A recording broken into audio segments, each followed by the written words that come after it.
হাসির রাজা, জ্ঞানের রাজা, রসিক রাজা।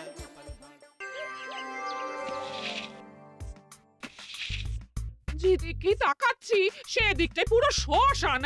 তাহলে গিন্নি তুমি বলতে চাইছো যে আমি ইহলোকের মায়া ত্যাগ করলে আমার পারলৌকিক কাজ এই ঘরেই হয়ে যাবে? বাহ, কি মজা! মরার পরেও খরচা বাঁচিয়ে দিলাম। একদম বাজে কথা বলবে না। সারাদিন তুমি এদিক ওদিক চরকির মতন ঘুরতে থাকো, না আছে সংসারের কোনো দায়, না আছে দায়িত্ব। অনেক সয়াছি আর নয়, আসল ঘাট সাজি করে এখন আমার কাছে ন্যাকা সাজ্য। ও বাবা, আমি আবার কখন ন্যাকা সাজলাম? আমার বাবা স্পষ্ট কথা, আর স্পষ্ট কথায় কোনো কষ্ট নেই। কষ্ট তো আমার গো, সংসার সামলাতে হচ্ছে কিন্তু কোনো অর্থের জোগান নেই, শুধু অভাব আর অভাব। একটা কথা মনে রাখবে গিন্নি, অর্থই অনর্থের প্রধান কারণ, তাই ওইসব থেকে দূরে থাকাই উচিত। আমি আর তোমার এসব কথাই বলবো না। হ্যাঁ, তোমার যদি সংসারে বিন্দু মাত্র গাফিলতি দেখি না, এবার একেবারে মহারাজকে নালিশ করে ছাড়বো। হ্যাঁ, বাপরে বাপ, এ তো দেখছি মশা মারতে কামান দাগা। হ্যাঁ, আমার মুখের বুলি বন্দুকের গুলির থেকেও জোরে ছুটবে। হ্যাঁ, মহারাজ, আমার কিছু বক্তব্য ছিল। তা বক্তব্য যখন আছে তখন আবার চেপে রেখেছো কেন? বলে ফেলো ঝটপট। মহারাজ, আমাদের প্রতিবেশী রাজ্যগুলোর অবস্থা ভালো নয়, যেখানে সেখানে নাকি প্রজা অসন্তোষ হচ্ছে। হ্যাঁ, সে কি কথা? এ তুমি কোথা থেকে শুনলে? একদম ঘোড়ার মুখের খবর মহারাজ, আমি খোঁজ খবর নিয়ে দেখেছি। তাহলে তো আমাদের এক্ষুনি সতর্ক হওয়া দরকার। হ্যাঁ মহারাজ, সেই জন্যেই আমি বলছি আমাদের এখন একটাই কর্তব্য। কি কি কি কর্তব্য? আমাদের রাজ্যের সকল প্রজাদের অভিযোগ শোনা খুব দরকার, কারণ প্রজারাই মহারাজের আসল সম্পদ। এর পেছনে নিশ্চয়ই মন্ত্রীমশাইয়ের কোনো উদ্দেশ্য আছে। মহারাজ, আমি কিছু বলতে চাই। হ্যাঁ হ্যাঁ হ্যাঁ, বলো না। আমার মনে হয় যার যা সমস্যা সেটা সে স্থানীয়ভাবে মিটিয়ে নিক। গ্রামে গ্রামে নায়েব আছে, প্রধান আছে। হ্যাঁ, তা তো আছেই। আর তারা না সামলাতে পারলে মন্ত্রীমশাই আছেন। তাতেও সামলানো না গেলে তখন না হয় মহারাজ দেখবেন। প্রজাদের হাজারো বায়নাক্কা থাকতে পারে, কজনকে মহারাজ সামলাবেন? আর প্রজাদের মন জয় করতে মন্ত্রীমশাই একাই 100। গোপাল এটা কিন্তু ঠিক কথা বলেছে। একদম ঠিক। প্রজাদের মন জয় করার কাজে মন্ত্রীমশাইয়ের জুড়ি মেলা ভার। হ্যাঁ, হ্যাঁ গোপাল, এটা তো তুমি একদম ঠিক কথা বলেছো। আমাদের সামান্য কেটে ছড়ে গেলে আমরা বাড়িতেই আমাদের প্রাথমিক চিকিৎসা করি। সবকিছুর জন্য তো আর রাজবৈদ্যকে নিয়ে টানাটানি করা যায় না। ঠিক তাই, সব সমস্যা পুকুর পাড়ের সমস্যা, রাজসভায় টানার অত দরকার নেই। কত সূক্ষ্ম পরিকল্পনা করেছিলাম।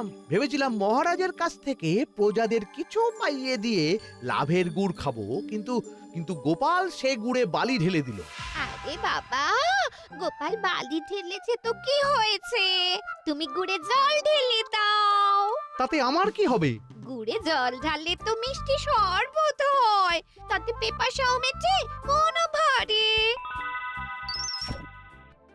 সাব্বাস, তুমি আমার মাথায় করে দিলে বুদ্ধির চাষ।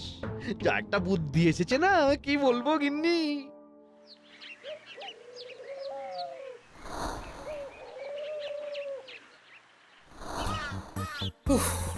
বাপরে বাপ, কি চাঁদি ফাটা গরম রে বাবা। গিন্নি, ও গিন্নি, এক ঘটি জল দাও দেখি। বাপরে বাপ, সূর্য যেন মাটিতে নেমে আসবে। উফ, এই নাও ধরো। আচ্ছা, গুড় বাতাসা কিছু তো একটা জলের সাথে দিতে হয় নাকি? উফ, যেমন যোগান থাকবে তেমনই পাবে। এতেই শৈলে শান্তি, না হলে ভোগান্তি, বুঝে নাও। দিদা তো পুরো জামা ঘষে দিল রে। তোরা আবার দিদার হয়ে দল ভারী করতে এসেছিস? হ্যাঁ, না, আমরা কয়েকদিন ধরে দিদার কাছে নারকল নাড়ু খাবো বলে বায়না করেছি। আর দিদা একই কথা বলে ভাঙিয়ে দিচ্ছে। কি করা যায় বলো তো দাদু? বল বল, দাদুকে বল। দাদু হাত গুটিয়ে ট্যাগ গুটিয়ে রাখলে কিভাবে নারকোল নাড়ু হবে? কি করি বলো তো, আমরা তো আর দাদুর থেকে ছিনতাই করতে পারবো না। চুরি ডাকাতিও পারবো না। নালিশ তো করতে পারবি। তোরাও আমার সাথে চল, মহারাজের কাছে তোদের দাদুর নামে নালিশ ঠুকে আসি। হ্যাঁ, আচ্ছা, সংসারের অশান্তি এত দূর টানার কি দরকার? এতে তোমারই এমন চাঁদপানা আলোমুখ কালো হয়ে যাবে গিন্নি।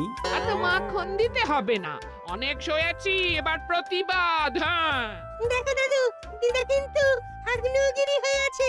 তুই বাজার থেকে গুড় নিয়ে এলেই দিদার মুখ মিষ্টি হয়ে যাবে। হ্যাঁ, আর দিদার মুখ থেকে মিষ্টি কথা বৃষ্টি হবে। হ্যাঁ, তাছাড়া তো আর উপায়ও নেই। উফ, আবার খরচ।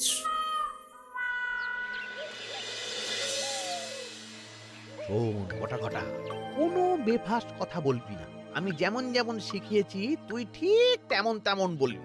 হ্যাঁ মন্ত্রী মশাই, আপনি তো আমাদের মা বাপ, আপনি আমাদের শিক্ষা গুরু। ব্যবসা করলে লোকজন একটু এদিক ওদিক করে, আমাদের ওই এদিক ওদিকের মাঝখানে সেই দিকটা চেপে ধরতে হবে। হ্যাঁ, একদম খপ করে। ওই তো গুড়ের আড়তে চলে এসেছি, তাহলে কথাটা আপনি পারুন। এই যে পটলা, বলুন মন্ত্রী মশাই, আমার দোকানে সদল বলে তোর নামে যে একটা বড় অভিযোগ আছে। অভিযোগ আমার নামে? হ্যাঁ, আমার কাছে খবর আছে এবারে নাকি যে গুড়ের যোগান হয়েছে তাতে চিটে গন্ধ আছে। ইয়ে না, মানে অত মানে কি করছি? এই বটাঘটা, তোরা একটু খেয়ে পরীক্ষা করে দেখ। রাজ্যবাসীর কথা ভেবে আমাদের তো এটা করতেই হবে। হ্যাঁ দেখছি, ভাই দেখি, একটু গুড় খেয়ে দেখি।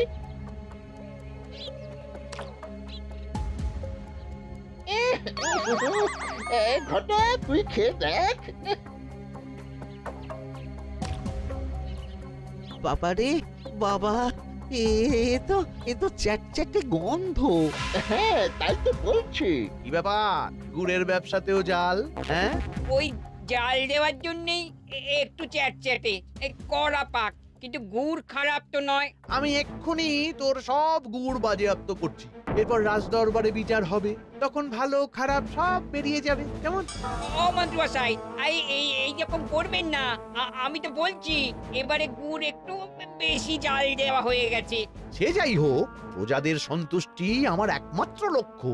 একটু এদিক ওদিক হলেই ঘ্যাচাংফু করে দেবো। কি এই সামান্য ব্যাপারের জন্য আবার রাজসভার কি দরকার মন্ত্রী মশাই? এইখানেই ব্যাপারটা কোনো রকমই মিটিয়ে নিন না। হ্যাঁ, এই তো বাছাধন, পথে এসো। এই রফাটা এখানেই সেরে নিন, নইলে পটলা রাজসভায় দফা রফা হয়ে যাবে। শোনো, তুমি একটা দুটো করে আপাতত ওই মোট 10 টিন গুড় মন্ত্রী মশাইয়ের কাছে পাঠিয়ে দেবে। এখন আমরা 2 টিন তুলে নিলাম, বাকি 8 টিন আমার বাড়িতে সময় মতন পাঠিয়ে দিবি। কেমন? আচ্ছা আচ্ছা আচ্ছা আচ্ছা, ঠিক আছে ঠিক আছে। এর দাম আমি ঠিক অন্যভাবে তুলে নেবো। হ্যাঁ, ব্যাস, গুড় জলের মধ্যে গন্ধরাজ লেবুর পাতা দিলাম। এবার আর কোনো ওই চিটে গুড়ের গন্ধ থাকবে না। এই তো চাই। বিনামূল্যে বাজিমাত করে দেব। প্রজাদের মন আর মহারাজের ধন আমাদের একমাত্র লক্ষ্য। আরে ওই তো একজন পথিক আসছে। আসুন আসুন, বিনামূল্যে পান করুন গুড় জল। গরমে ঠান্ডার শান্তি, দূর হবে শরীরের ক্লান্তি। আসুন আসুন। সত্যি দিন তাহলে মন্ত্রী মশাই, কত দূর থেকে হাঁটছি, দিন ওই একবার গুড় জলই দিন। পান করুন, আর মন্ত্রী মশাইয়ের নাম গান করুন।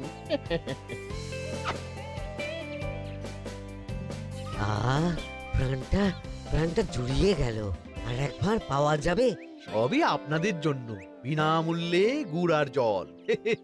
সত্যি মন্ত্রী মশাই, আপনি আমাদের জন্য কত ভাবেন, কত উদার আপনি। আরে গোপাল দাদা যে, এসো এসো। ভাই, গুড় নিতে চলে এলাম। নাতি নাতনিদের বায়না, নারকোল নাড়ু খাবে। নাড়ু মানে নারকেল আর গুড়, আর সেরা গুড় মানে আমার দোকান। তাই তো তোমার দোকানে আসা।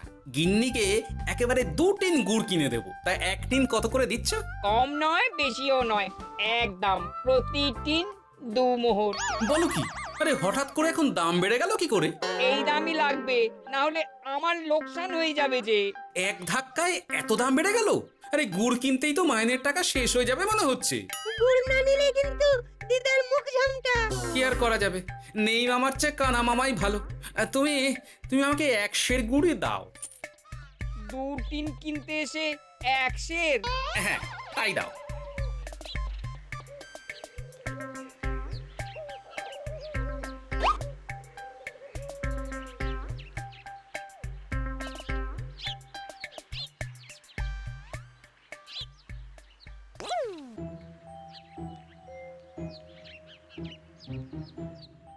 ও দাদু, তুমি ওখানে দাঁড়িয়ে আছো কেন গো? চলো চলো, ঘরে চলো। যত তাড়াতাড়ি বাড়ি যাবে তত তাড়াতাড়ি নাড়ু হবে। বটাকে দেখলাম ওই দোকানে ঢুকলো আর 2টো গুড়ের টিন তুলে নিয়ে চলে গেল, কিন্তু কোনো দাম দিল না। কি বলছো গো? এ তো বিশাল খাতির। এই শোন, তোরা একটু বটার উপর নজর রাখিস তো। হ্যাঁ, সে তো রাখতেই হবে। বড়টা কাকা তো আমার মন্ত্রী মশাইয়ের ডান হাত বলে কথা। তবে একটা কথা দাদু, তুমি 2 টিন গুড়ের বদলে 1 সের নিয়ে যাচ্ছ। তোমার কিন্তু কপালে দুঃখ আছে। সে কি আর করা যাবে বল, কপালের নাম গোপাল।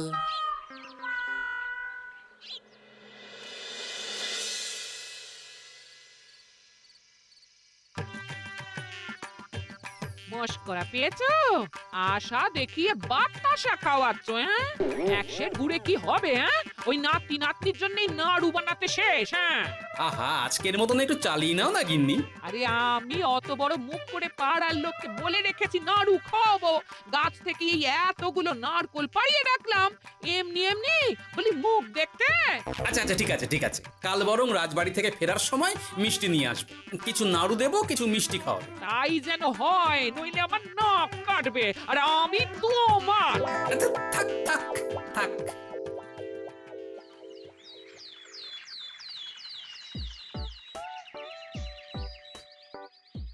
ওই দেখ, দাদু ফিরছে, চল ধরি। দাদু দাদু, তোমার কিন্তু দিদার জন্য মিষ্টি নিয়ে যাওয়ার কথা, খাওয়াতে হবে। তাছাড়া মনে আছে মনে আছে। শুধু দিদার জন্য নিয়ে গেলে চলবে না, আমরাও খাবো। আরে বাবা, ঠিক আছে ঠিক আছে, খাওয়াবো। চল চল, ভোলা ময়রার দোকানে চল। দাদু জানো, আমরা আজকে দেখলাম ঘটা কাকাও ওই দোকানে গুড় নিতে গিয়েছিল আর বিনামূল্যে গুড় দিয়ে এলো। হ্যাঁ,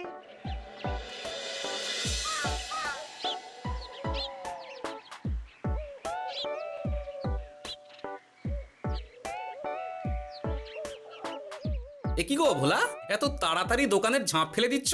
আর কি করব বলো, দুপুরের দিকেও বেচা কেনা হচ্ছে না। মন্ত্রীমশাই বিনা পয়সায় গুড় আর জল খাওয়ালে কে আর পয়সা খরচা করে মিষ্টি কিনতে আসবে বলো? আচ্ছা, সেই জন্যই বটা গতকাল আড়তদারের কাছ থেকে গুড় তুলে নিয়ে যাচ্ছিল। আমার ষষ্ঠ ইন্দ্রিয় যদি ঠিক কথা বলে, তাহলে ওই আড়তদার পটলা সেই খরচ বাকিদের ওপর চাপাচ্ছে। নইলে গুড়ের এত দাম তো বাড়তে পারে না। কি জ্বালাতনে পড়লাম বলো তো। যাকে, এই ব্যাপারটা আমি দেখছি। আগে তুমি গোটা কত রসগোল্লা দাও তো।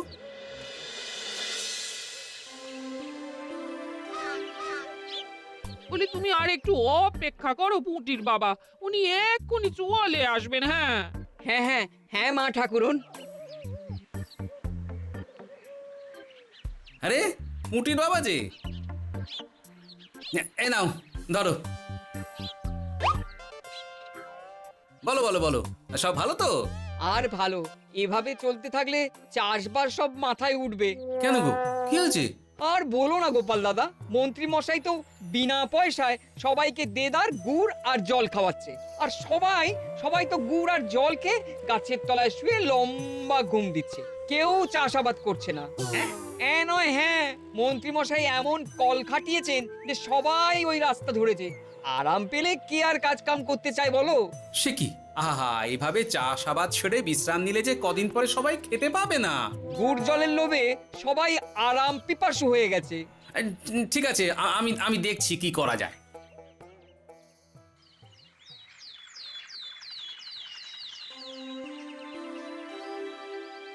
মহারাজ, আমি প্রজাদের মন জয় করার কাজটা ভালো মতোই করে ফেলেছি, তবে প্রজাদের দিকে দেখতে গিয়ে আমার অবস্থা একেবারে খাস্তা গজা হয়ে যাচ্ছে মহারাজ। কেন কেন কেন? গুড় আর জল গুলে খাওয়াতে গিয়ে আমি দুর্বল হয়ে যাচ্ছি। প্রতিদিন এত এত গুড়ের যোগান দেওয়া তো আর মুখের কথা নয়। সত্যি মন্ত্রী, তুমি প্রজাদের জন্য এত করেছো, এটা শুনেও শান্তি।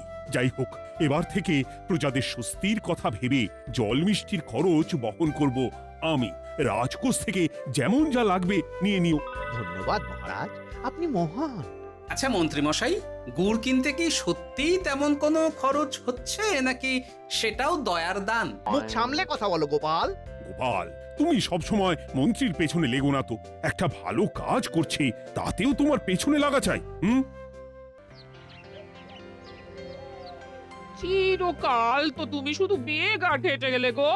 এখন তুমিও খোঁটা দাও। আমরাও এখন নিজেদের কানে শুনে এলাম পুরো গরম খবর। কি খবর রে? বটা কাকা আর ঘটা কাকা গুড়ের টিন নিতে নিতেই আড়তদার শুনিয়ে দেয় 10 টিন গুড়ের হিসেব মিটে গেল। বটা কাকা বলে, আগের বার তো মন্ত্রী মশাই চিটে গন্ধের কথা বলেছিল, এবার যদি বিনামূল্যে গুড় না পাই তাহলে ওই ধোঁয়া গন্ধ দিয়ে চেপে ধরবে। হ্যাঁ বাবা, এ তো পুরো হুমকি দিয়ে আর ক্ষমতার অপব্যবহার করে কাজ হাসিল হচ্ছে রে। এবার তুমি কি করবে দাদু? না, আমি ঠিক করে নিয়েছি এবার আমি কি করব। আমাকে এখন বেরোতে হবে।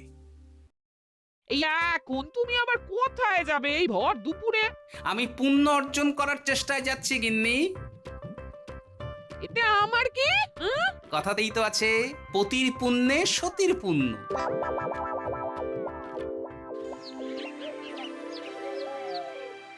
মহারাজ, মন্ত্রীমশাই আমার চোখ খুলে দিয়েছে, তাই আমি ঠিক করেছি পশ্চিমের গ্রামে গুড় জল খাওয়াবো। এই তো, এটা ভেবে আমি খুব খুশি হয়েছি যে গোপাল, তুমি নিজের ভুল নিজেই বুঝতে পেরেছো। কিন্তু তার জন্য এবার মহারাজ আপনার সাহায্য চাই। কিরকম সাহায্য? যেহেতু এই রকম আগে হয়নি, তাই মহারাজ আপনিও আমার সঙ্গে থাকবেন। গুড় কেনা থেকে শরবত দেওয়া সবটাই আপনার সামনেই হবে। তবে তারও একটা শর্ত আছে মহারাজ। আবার কি শর্ত? ছদ্মবেশ ধারণ করতে হবে, ব্যবসায়ীর ছদ্মবেশ। বেশ বেশ, সেবাই পরম ধর্ম, সে যে বেশেই হোক। তাহলে আজ বিকেলে গুড় কেনা দিয়েই শুরু হোক যাত্রা।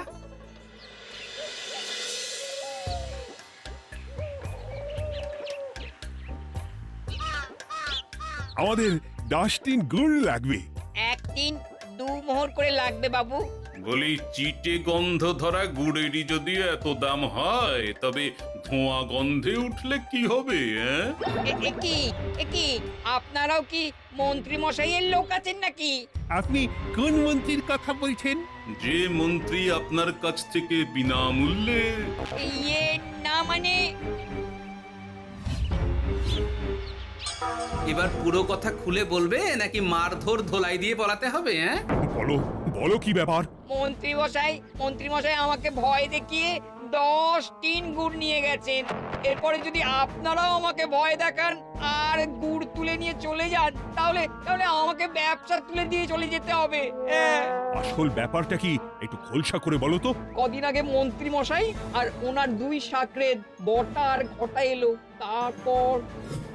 এই যে পটলা, বলুন মন্ত্রী মশাই। আমার কাছে খবর আছে এবারে নাকি যে গুড়ের যোগান হয়েছে তাতে চিটে গন্ধ আছে। কি ব্যাপার, গুড়ের ব্যবসাতেও জাল? হ্যাঁ, আমি এক্ষুনি তোর সব গুড় বাজেয়াপ্ত করছি। ও মন্ত্রী মশাই, এই রকম করবেন না। শোনো, তুমি 1-2 করে আপাতত ওই মোট 10 টিন গুড় মন্ত্রী মশাইয়ের কাছে পাঠিয়ে দেবে। এবার আপনি বলুন, আমি সাধারণ ব্যবসায়ী হয়ে রাজ্যের মন্ত্রীর বিরুদ্ধে কিভাবে লড়বো, কি করব? আচ্ছা, এই ব্যাপার। তোমাকে কোথাও যেতে হবে না, আর মন্ত্রীকে বিনা পয়সায় গুড়ও দিতে হবে না। দেখলেন তো মহারাজ, মন্ত্রী মশাইয়ের ভালো মানুষের মুখোশের আড়ালে কোন মুখ লুকিয়ে আছে। সত্যি গোপাল, তুমি আমার চোখ খুলে দিয়েছো। চলো তো মন্ত্রীর গুড় জল কেন্দ্রে চল। ওই দেখুন মহারাজ, চাষি ভাইরা কেমন আরামে ঘুমোচ্ছে, মন্ত্রী মশাইয়ের থেকে বিনামূল্যে গুড় জল খাচ্ছে আর ঘুমোচ্ছে। তাই তো দেখছি। এরকম চলতে থাকলে তো রাজ্য একেবারে রসাতলে যাবে। চলুন চলুন। সত্যি দারুণ মন্ত্রী মশাই। আর এক ভাঁড় দিন না। আমার এটা যত চাই তত পাই প্রকল্প। নিন না নিন, শুধু বিশ্রাম করুন। আমাকেও দিন, এত দূর থেকে হাঁটছি। ওহ, হ্যাঁ আমাকেও দিন। নিন না নিন।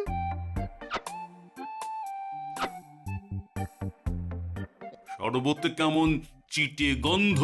হ্যাঁ তাই তো দেখছি। এই এই ভালো করে লেবু পাতা চটকাসনি নাকি? ইয়ে না না, মানে বেশি চটকালে যে তেতো হয়ে যাবে। এই মশাই, আপনারা খেলে খান, নইলে চলে যান। আমরা তো দুজনে যাব না মন্ত্রী, সাথে তোমাকেও নিয়ে যাব। সাধারণ গরিব দোকানদারের সঙ্গে চলো না, ভয় দেখানো। এবার আপনাকে মহারাজ ভয় দেখাবেন, শুলে চড়াবেন, গুড় নিয়ে গুলবাজি। ভয় দেখিয়ে গুড় তুলে এনে লোককে খাইয়ে নাম কিনছো। তারপর আবার আপনার কাছ থেকে মোহর নিয়ে রাজকোষ ফাঁকা করছে। ভুল হয়ে গেছে মহারাজ। আর কোনো ক্ষমা নয়। নিজেকে অনেক শেয়ানা ভেবেছিলেন না, কিন্তু সে গুড়ে বালি হয়ে গেল। যতবার আপনার সাথে থেকে কিছু করি ততবার ফেসে যাই। এবার থেকে মাঠে ঘাটে গিয়ে গিয়ে ক্লান্ত মানুষদের জল শরবত খাওয়াবে মন্ত্রী নিজের খরচে। সঙ্গে ভোলা ময়রার দোকানের দানাদার। আর এটাও খেয়াল রাখতে হবে, কেউ যেন কাজে ফাঁকি না দেয়। আমার সর্বনাশ হয়ে গেল। হাসির রাজা জ্ঞানের রাজা রসিক রাজা